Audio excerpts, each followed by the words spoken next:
Assalamualaikum warahmatullahi wabarakatuh. Halo teman-teman semua.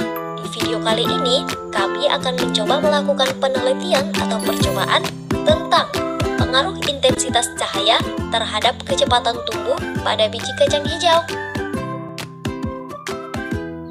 Tujuan kami melakukan penelitian ini, kami ingin mengetahui apakah benar ada pengaruh intensitas cahaya matahari terhadap pertumbuhan pada biji kacang hijau. Untuk menanam kacang hijau, kita membutuhkan alat dan bahannya.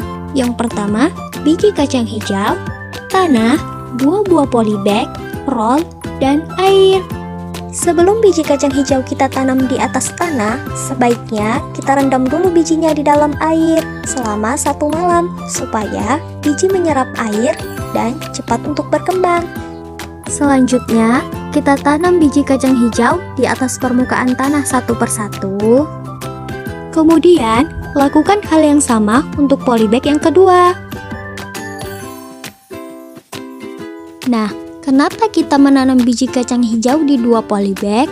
Supaya polybag yang pertama nanti kita akan letakkan di tempat yang terang dan polybag yang kedua kita letakkan di tempat yang gelap.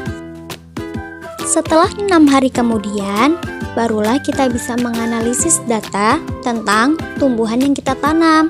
Kita bisa bandingkan mana tumbuhan yang berkembang dengan baik dan mana tumbuhan yang berkembang kurang baik.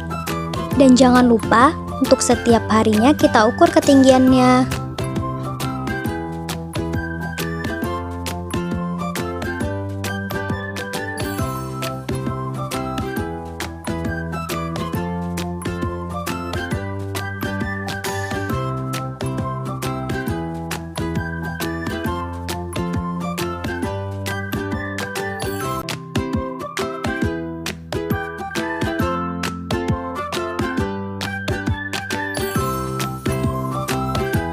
Nah, ini adalah hasil tanaman biji kacang hijau yang kita tanam dan diletakkan di tempat yang terang.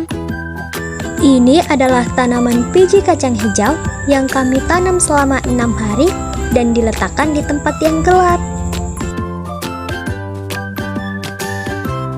Nah, teman-teman semuanya, bisa kita lihat terdapat perbedaan antara tanaman biji kacang hijau yang diletakkan di tempat yang terang dan tanaman biji kacang hijau yang diletakkan di tempat yang gelap.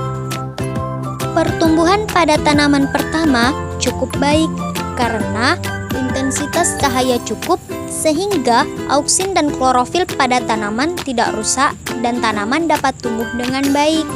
Sedangkan pertumbuhan pada tanaman pot kedua sangat cepat karena intensitas cahaya yang kurang. Hal ini mengakibatkan auksin tidak terurai dan tanaman menjadi cepat tumbuh atau mengalami etiolasi.